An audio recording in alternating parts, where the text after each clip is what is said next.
Hello again, everybody, and welcome to another informative episode of the Buckeye Bushcraft Outdoorsman. I'm your host, Buckeye Brandon. So, in this episode, a little while ago, I just got back from the Penny Money Lean-To, and my knife took a really good using out there. So, I am going to be covering knife care in this episode, and I am also going to be covering um, some things you can do to make your fire kit a little better. So, as you know, or maybe not as you know, I do use this model of bushcraft knife, which is the Condor Swamp Romper. Um, in other videos, I've showed you how much this knife can take, and it's quite a bit. Condor does make some good knives, so I'd like to give a shout out and a thumbs up to Joe Flowers of Condor Tool and Knife. Joe, you make some great things. Um, that being said, I have brought this back from our little outing at the Penny Money Lean-To today, where I used it to baton some firewood and to start the fire. And I cleaned it up. Gave it a good wipe down with some hot soapy water, rinsed it off, and now I want to add a little bit of household oil to the blade. So what I'm going to do here, I'm going to put the knife down for a second, and I'm going to dab my finger in some household oil. We'll pick the knife back up. Okay, and what you want to do is you just kind of want to give the blade a good coating of some household oil. Okay, and let that sit on there. You know, a lot of people like to wipe it down and wipe it off and whatnot, but I really don't see the point in putting oil on your blade if you're just going to turn around and wipe it off. So we're going to just give that a really good coating of some household oil there.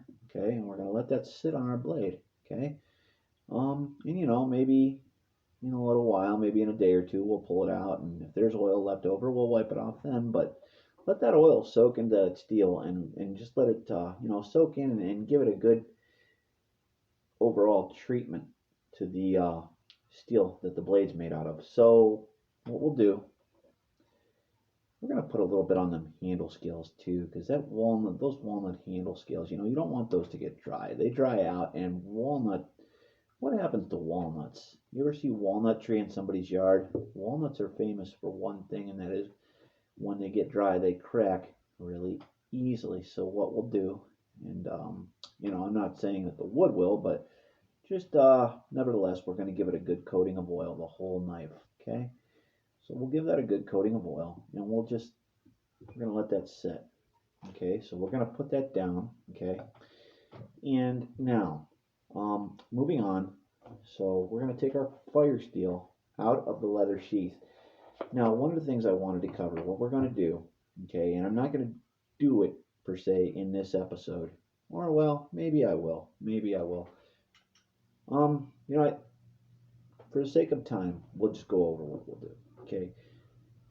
So what you want to do is you want to take your leather sheath, okay, and you want to give it a good coating of leather treatment. Now, if you don't have leather treatment, you can use a petroleum-based treatment, such as Snow Seal. You can use just regular petroleum jelly from the dollar store,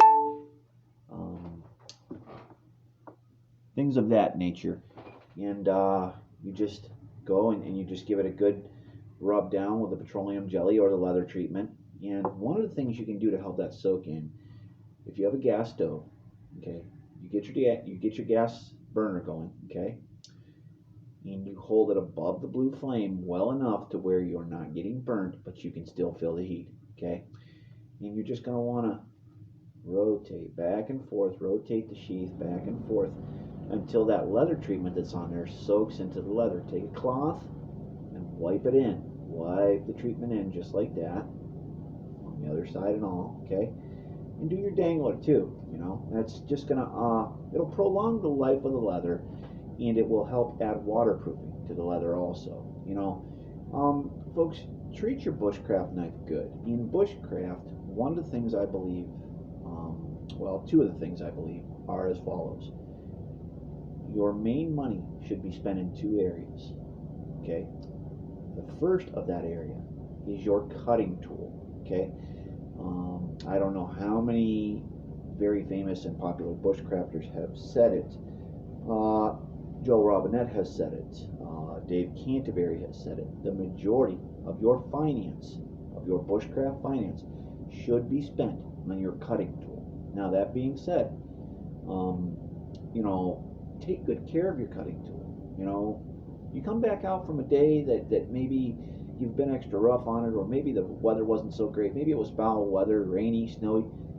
Give it a coat of oil. It takes only a few minutes, and it's going to add life to your cutting tool, and it's worth it. Um, that being said, like I said, the majority of your bushcraft finance should be spent on the cutting tool. Meaning, hey, you can go out, yeah, you can get, I don't know, $30, $40 charade bushcraft knife, and they're good. They're good. I like charades. That was my first bushcraft knife. I loved it. I still have it, and I use it all the time. Nevertheless, when I had the money saved from working my hind end off and from saving little tiny bits of money until I had a great big bit of money, then I went out and I bought this Condor Swamp Romper for, I believe at the time was $75 delivered to my door.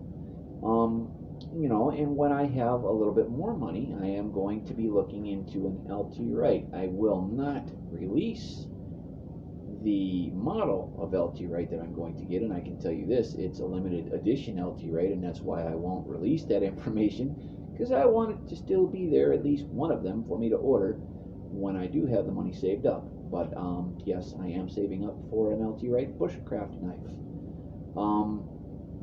So we're going to go ahead, and now that I've showed you how to add leather treatment to your sheath, and showed you how to prolong a little bit the life of your knife with some oil, we're going to move on here, and I am going to show you the information that I have for you, or tell you the information that I have for you pertaining to your fire kit.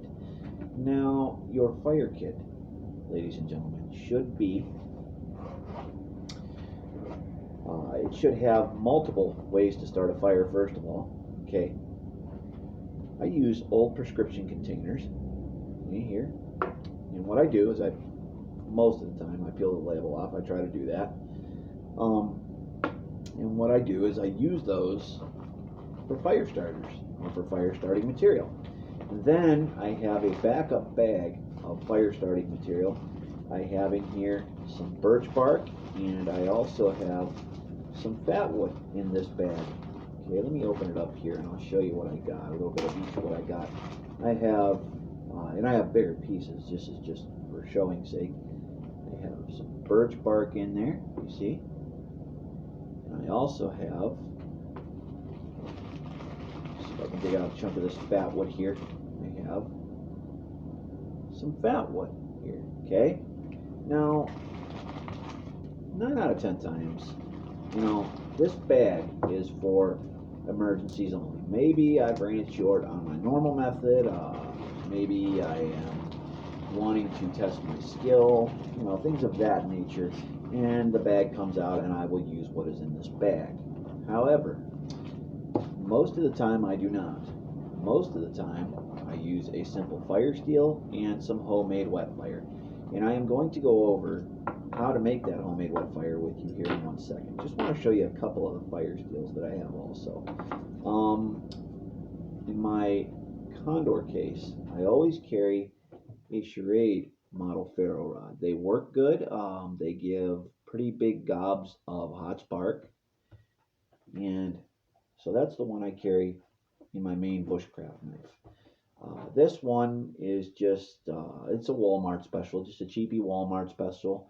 The whole thing isn't even a ferro rod. It's an aluminum rod with a small, skinny little piece of ferro rod embedded in it. And I believe I got it, I ordered a knife kit with 2 or 3 different knives. And the ferro rod came with the knife kit there. So that's just a cheapie, maybe I'm out and about, maybe I don't have anything else. Maybe my other ones have failed or broke or whatever, and that's just in there to use in case of an emergency. Now this one, yeah, you guessed it, that is a piece of antler. That is an antler handled ferro rod. Now what you do is you're gonna put that antler in your hand, and you're gonna hold it like that. You're going to take your knife and you're going to scrape in a downward motion on the ferro rod.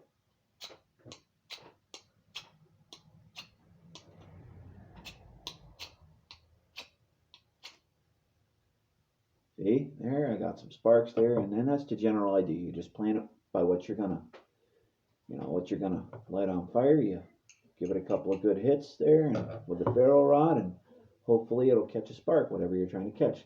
And that's my antler handled ferro rod, okay?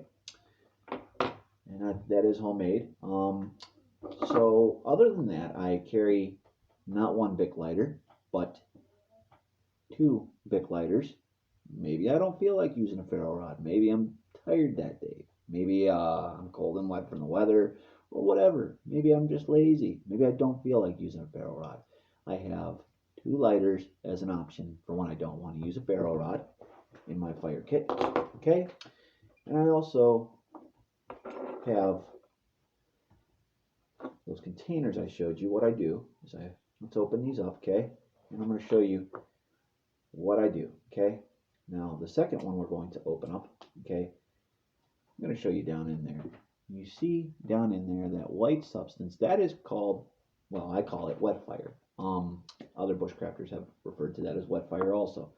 Now, a good way to make that at home, you're going to take just a couple of cotton balls here. Let's do 3 of them, okay? We're going to take 3 cotton balls, okay? And we're going to get a small jar of either coconut oil base or petroleum jelly base. I have some coconut oil base here that I tend to use for that purpose. And let's put this bushcraft knife back here so we got a little room on our table. Now what we're going to do, once we have the cotton balls, now this is just a dollar store bought coconut oil, and it's actually coconut oil hair dressing, but can be used for other things. So what we're going to do is we're going to get the cotton ball and we're just going to swirl it around in that container until we get a good amount of coconut oil on the outside of that cotton ball there, okay? Then once we got that, okay, we're going to smear it around on the cotton ball, and that cotton ball then becomes our wet fire. And believe it or not, okay, you hit these things with a ferro rod and they'll take off like a bat out of hell, okay?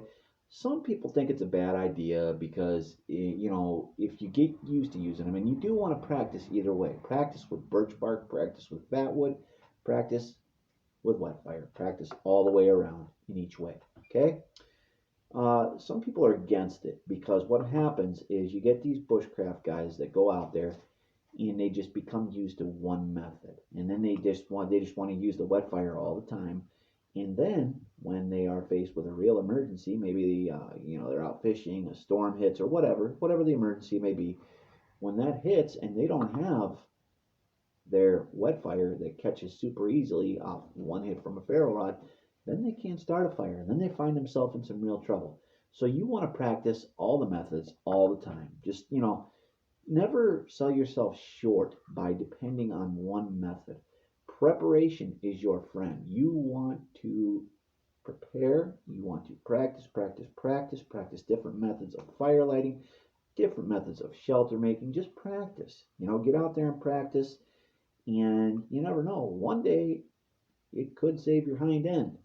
You could save your ass, because maybe one day you're going to need those skills, and they'll be there for you if you have practiced them to where they become like second nature. So yeah, so there's our 3rd cotton ball, generously coated in the petroleum-based substance.